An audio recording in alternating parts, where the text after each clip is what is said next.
شهر رمضان الذي أنزل فيه القرآن هدى للناس وبينات من الهدى والفرقان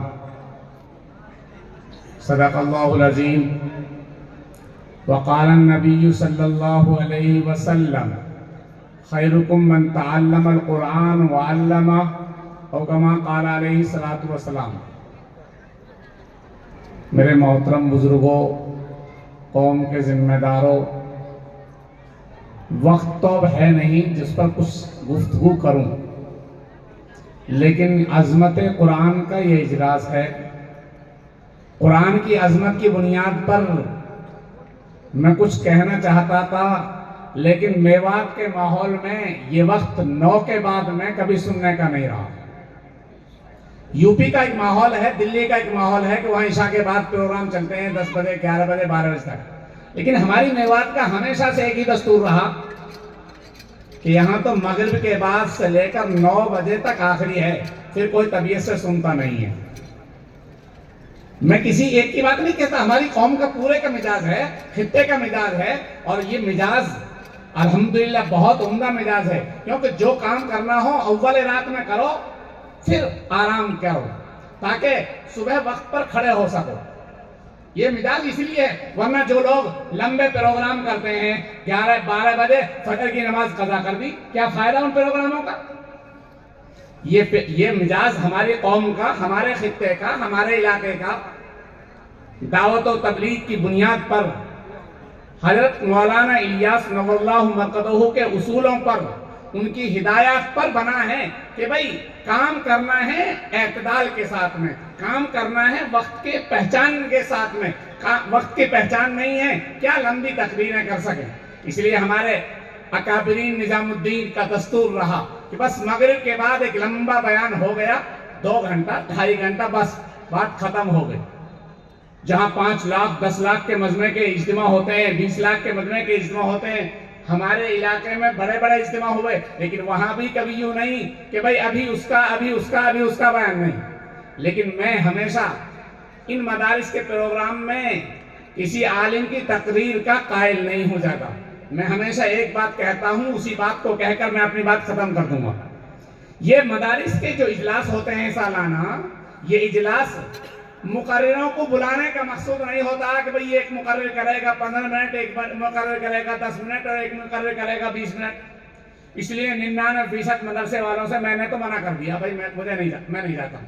لیکن میرے عزیزم، مفتی محمد لقمان کا اصرار تھا، اول وہلے میں نے ان سے منع کر دیا تھا، لیکن ان کا اصرار تھا کیونکہ یہ ہمارے ابتدائی، جب میری آمد ہوئی نوح کے بڑے مدرسے میں 1995 کے اخیر میں، 1996 کے شروع میں، مفتی لقمان صاحب درجہ حفظ میں اس وقت داخل ہوئے بڑے مدرسے میں، اس لیے یہ میرے اس وقت کے متعلقین میں رہے، اس وقت کے مدرسے کے شاگردوں میں رہے، جو میرا پہلا سال تھا مدرسہ موئی اسلام کا۔ اس لیے میں نے ان کے اصرار پر یہاں کی آنے کی ہاں کر لی تقریر و بیان کے لیے۔ تو میں یوں کہتا ہوں، مدرسے کے اجلاس میں مدرسے کے طلباء کی کارکردگی، ان کی حوصلہ افزائی مقصود و مطلوب ہوتی ہے۔ وہ یہ دکھلانا مقصود ہوتا ہے کہ ہمارے بچوں نے کیا محنت کی ہے، ہمارے اساتذہ نے کیا محنت کی ہے، اور مقصود و مطلوب حساب سنانا نہیں ہوتا۔ حساب و کتاب تو رب العالمین کے بارگاہ میں ہوگا۔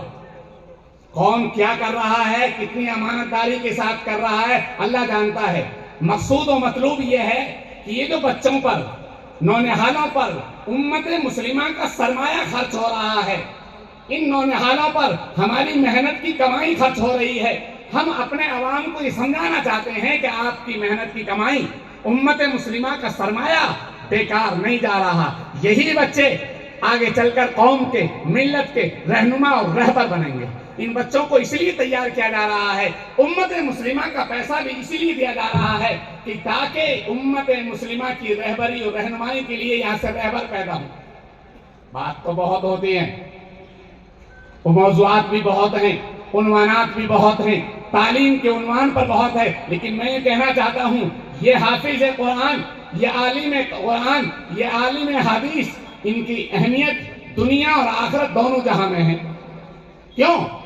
آپ انجینئر بنو گے معلوم ہے کہ ایک ضرورت پوری ہوگی، آپ ڈاکٹر بنو گے معلوم ہے کہ ایک ضرورت پوری ہوگی، آپ پروفیسر بنو گے معلوم ہے کہ ایک ضرورت پوری ہوگی، لیکن یہ ضرورت کب تک کی؟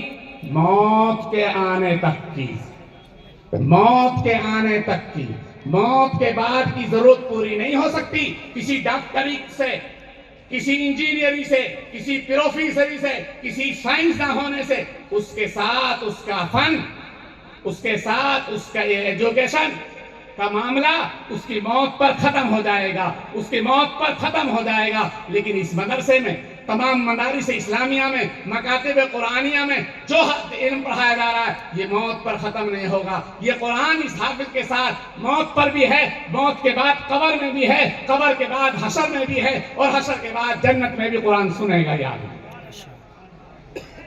سوچو، یہ قرآن ایسا ہے جنت میں، لمبی بات ہے لیکن میں مختصر ایک جملہ کہہ کر ختم کر دوں۔ جنت میں رات و دن نہیں ہوں گے، ایک جیسا ماحول ہوگا، لیکن دنیا کے اعتبار سے ہفتے میں جیسے جمعے میں جمع ہوتے ہیں، جنت میں میدان مزید میں جمع ہوں گے جنتی، اور وہاں رب العالمین جنتیوں سے پوچھیں گے، بتا کوئی تمنا تمہاری ہے، کوئی خواہش باقی ہے؟ سارے جنتی کہہ دیں گے کہ ہماری یہاں تو کوئی خواہش باقی نہیں رہی۔ تب رب العالمین کی طرف سے ہوگا کہ ابھی ہے، ابھی ایک ہے، دیدار باری ہوگا، لیکن پھر بھی ہے کیا؟ قرآن کریم کی تلاوت اللہ کے آواز میں، اللہ کے کلام کو سنیں گے لوگ۔ یہ اس لیے میں کہہ رہا ہوں یہ کلام وہاں تک جائے گا جس کلام کو پڑھنے اور پڑھانے کی محنت یہاں ہو رہی ہے، اور مجھے بڑی خوشی اس بات پر بھی ہوئی۔ اس قرآن میں اس لیے کہہ رہا ہوں، یہ بچوں کا جو پروگرام اثر سے چل رہا تھا، کسی بچے نے عربی میں تقریر کری، کسی نے انگلش میں کری، کسی نے قرآن سنایا، اور قرآن کا یہ مسابقہ جو ہوا، قرآن کی جو یہ عظمت ہوئی، اور یہ قرآن کی عظمت کی بنیاد پر جو مفتی لقمان صاحب نے تیاری کرائی۔ بہت سے لوگ یہ جملہ کہہ دیتے ہیں بھائی رٹائی گئی ہیں، ہاں رٹائی گئی ہیں باتیں، آج رٹ کر کہہ رہے ہیں، کل کو بغیر رٹے یہی رہبری کریں گے، کل کو یہی رہنمائی کریں گے۔ آج تو ان کو تقریریں رٹائی گئی ہیں، آج تو ان کو قرآن رٹایا گیا ہے، لیکن یہ رٹا ہوا قرآن ان کے ساتھ ساتھ چلے گا۔ کتنی بڑی فضیلت ہے ان حافظوں کے لیے، اور کیسے قرآن کسی ایک چیز کے لیے نہیں ہے، قرآن کسی ایک مقصد کے لیے نہیں، دنیا کے تمام انسانوں کی ہدایت کی کتاب۔ میں نے آیتیں پڑھی تھی، شہر رمضان الذی انزل فیہ القرآن ھدی للناس وبینات من الہدی والفرقان۔ اس آیت میں مبارک مہینے کا تعارف کرایا جا رہا ہے، اور ایسے انداز میں کرایا جا رہا ہے جانتے بھی ہو یہ رمضان مبارک کا مہینہ کیا ہے۔ رمضان کا مبارک مہینہ تو وہ ہے جس میں قرآن نازل کیا گیا، پھر قرآن کا تعارف کرایا جا رہا ہے، اور تم جانتے بھی ہو کہ قرآن کیا ہے، ھدی للناس، وہ تمام دنیا کے بسنے والے انسانوں کی ہدایت کی کتاب ہے، ہدایت کی کتاب۔ لیکن کوئی ہدایت لینے والا نہیں بن رہا، قرآن پر غور و فکر کرنے والا نہیں بن رہا، تفکر و تدبر کرنے والا نہیں بن رہا، قرآن کی سننے والا نہیں بن رہا۔ آج افسوس یہ ہے، ہم قرآن کے نام کو مانتے ہیں، قرآن پر اپنی گردن کٹانے کے لیے تیار ہیں، لیکن قرآن کے حکم کو نہیں مان رہے۔ قرآن کی عظمت ہمارے دلوں میں ہے اس معنی کر کے قرآن سب سے بڑی کتاب ہے، لیکن قرآن کا حکم کیا ہے نہیں مان رہے۔ میرے بزرگوں، یہ اجلاس صرف اس لیے بھی نہیں ہو رہے کہ مدرسے کی کارکردگی پیش کر دی جائے، مدرسے کے نمونے پیش کر دیے گئے، نہیں، یہ نمونے تو اس لیے ہیں تاکہ ان کی مشق ہو جائے۔ اس اصل ہے قرآن کی عظمت، قرآن کی عظمت ہمارے دلوں کے اندر ہو۔ میں ایک بات آپ سے کہہ رہا ہوں جو یہاں بیٹھے ہوئے ہیں، اس مدرسے کا تعاون ہو، کسی چھوٹے مکتب کا تعاون ہو، کسی اور مدرسے کا تعاون ہو، یہ مکاتب قرآنیہ، مدارس اسلامیہ، مراکز دینیہ مسلمانوں کے ایمان اور اسلام کی حفاظت کے قلعے ہیں۔ آخری بات ہے میری، غور سے سنو، یہ مکاتب قرآنیہ، یہ مدارس اسلامیہ، یہ مراکز دینیہ مسلمانوں کے ایمان اور اسلام کی حفاظت کے قلعے ہیں۔ اگر یہ قلعے نہ رہے تو مسلمان نہیں رہ سکتا، ایمان والا نہیں رہ سکتا۔ افسوس یہی ہے جہاں مکاتب قرآنیہ نہیں ہیں، جہاں مدارس اسلامیہ نہیں ہیں، جہاں مراکز دینیہ نہیں ہیں، وہاں کے مسلمانوں پر اسلام کا حال معلوم نہیں۔ میرے کو دوستو، حید قاری طیب صاحب نوراللہ مرقدہ سابق محترم دارالعلوم دیوبند فرماتے تھے، اس گئے گزرے دور میں مسلمانوں کی ایمان و اسلام کی حفاظت کے دو قلعے ہیں۔ ایک قلعہ مکاتب و مدارس کا قلعہ ہے، تو ایک قلعہ دعوت و تبلیغ کا قلعہ ہے، جہاں مسلمانوں کا اسلام محفوظ ہے، جہاں مسلمانوں کا ایمان محفوظ ہے۔ اگر ان دونوں قلعوں میں نہیں جڑے ہو آپ، ان دونوں قلعوں میں نہیں داخل ہوئے ہو آپ، تو پھر آپ کا ایمان و اسلام محفوظ نہیں ہے۔ میرا یہ دعویٰ ہے، تجربے کے ساتھ میں دعویٰ ہے، دنیا میں ان علاقوں میں چلے جاؤ جہاں مسلمان رہتے ہیں لیکن دعوت و تبلیغ سے بھی نہیں جڑتے اور مکتب مدرسے سے بھی نہیں جڑتے، پھر ان مسلمانوں کو کہیں اکٹھا کر لو اور اکٹھا کر کے ان سے یوں پوچھ لو کہ سورہ فاتحہ سنا دو، ان سے یوں پوچھ لو کہ دعا قنوت سنا دو، ان سے یوں پوچھ لو کہ تشہد سنا دو، ان سے یوں پوچھ لو کہ درود شریف سنا دو۔ میں کہتا ہوں 95% وہاں کے مسلمان ان چیزوں کو سنا نہیں سکتے، لیکن دعوے دار ہوں گے کہ ہم مسلمان ہیں۔ کہاں؟ جہاں مکتب مدرسے کا نظام نہیں ہے اور جہاں دعوت و تبلیغ کا نظام نہیں ہے۔ یہ دو باتیں دعوے کے ساتھ کہہ رہا ہوں۔ جا کے ایسے علاقے میں چلے جانا جن لوگوں کا دعوت و تبلیغ میں وقت نہیں لگا اور جن کا مکتب مدرسے میں وقت نہیں لگا، ایسے مسلمانوں کو جمع کر لو اور پھر ان سے کوئی قرآن کی سورت پوچھ کے دیکھ لو، کلمے کے معنی پوچھ کے دیکھ لو، وہ مسلمان تو ہوں گے، نام کے مسلمان ہوں گے، لیکن ان کے پاس میں اسلام ایمان محفوظ نہیں ہوگا۔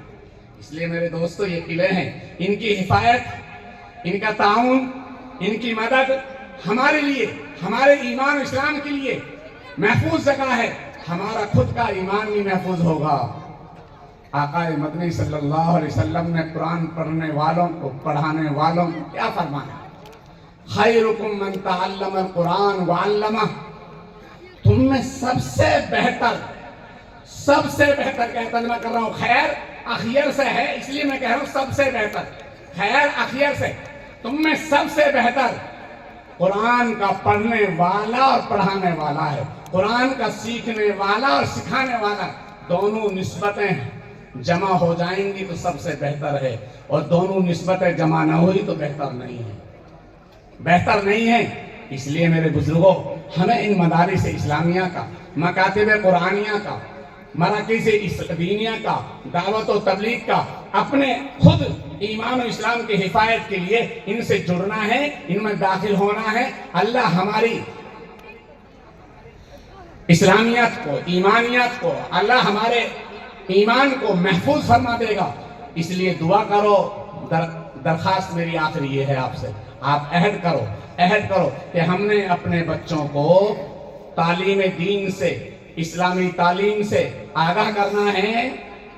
تعلیم تو ہر جگہ ضروری ہے، لیکن تعلیم اسلامی یوں ضروری ہے کہ دنیا اور آخرت دونوں جہاں میں ہے۔ موت سے پہلے بھی ضرورت، موت کے بعد کی بھی ضرورت۔ نماز روزہ اس کا صحیح ہوگا جس کے پاس تعلیم ہوگی، قبر و حشر کا جواب اس کا صحیح ہوگا جس کے پاس قرآن کی تعلیم ہوگی۔ لیکن دنیاوی تعلیم، میں ایک بات کہتا ہوں ہمیشہ، ہمارے مولانا شیخ الحمد صاحب نے بھی کہی، عالی جناب سراج الدین قریشی صاحب نے بھی کہی کہ دنیا میں تعلیم اور وہ بزنس، میں اس کو دوسرے لفظوں میں یوں کہا کرتا ہوں، تمام برائیوں سے بچنے کے لیے نوجوانوں کے لیے، تم اپنے نوجوانوں کو جو آج ٹٹلو بازی میں ہیں، کوئی خرافات میں ہے، کوئی نشہ خوری میں ہے، کوئی کسی چوری چکوری میں ہے، جو نشوں میں، چوری میں، شراب میں، جوا میں لگے ہوئے، ان بچوں کو اگر آپ نے برائیوں سے روکنا ہے تو ان کے لیے دو چیزیں انتظام کر لو۔ اچھی تعلیم و تربیت کرو، اچھا بزنس، اچھا روزگار، اچھے ذرائع آمدنی ہونی چاہیے۔ اگر آپ کے بچوں کے پاس میں ذرائع آمدنی نہیں ہے، وہ غلط کام کریں گے، چوری کریں گے۔ اگر آپ کے بچوں کے پاس اچھی تعلیم نہیں ہے، اچھا ایجوکیشن نہیں ہے، پھر وہ بچے بگڑیں گے۔ اس لیے بچوں سے برائیاں ختم کرنے کے لیے، علاقے میں کو امن امان رکھنے کے لیے آپ کو اچھی تعلیم، اچھا ایجوکیشن چاہیے اور اچھا روزگار چاہیے۔ جب اچھا روزگار ہوگا، صحیح بزنس ہوگا، پھر آپ کے بچے محفوظ ہوں گے برائیوں سے، خرافات سے۔ ورنہ جہالت پر اور غربت پر ارتداد آتا ہے، جہالت کی بنیاد پر، غربت کی بنیاد پر ارتداد آتا ہے، یعنی مسلمان نہیں رہتا، مرتد ہو جاتا ہے، دین سے بے دین ہو جاتا ہے۔ کون؟ جو جاہل ہوگا اور جو غریب ہوگا۔ اس لیے غربت دور ہوگی تجارت سے، غربت دور ہوگی بزنس سے، غربت دور ہوگی کاروبار سے، اور جہالت دور ہوگی تعلیم سے۔ تعلیم کو اور تجارت کو اپنا لو، انشاءاللہ کامیاب ہو جاؤ گے۔ اللہ ہم سب کو کہنے سننے کے مطابق عمل کی توفیق نصیب فرمائے۔ وآخر دعوانا الحمدللہ رب العالمین۔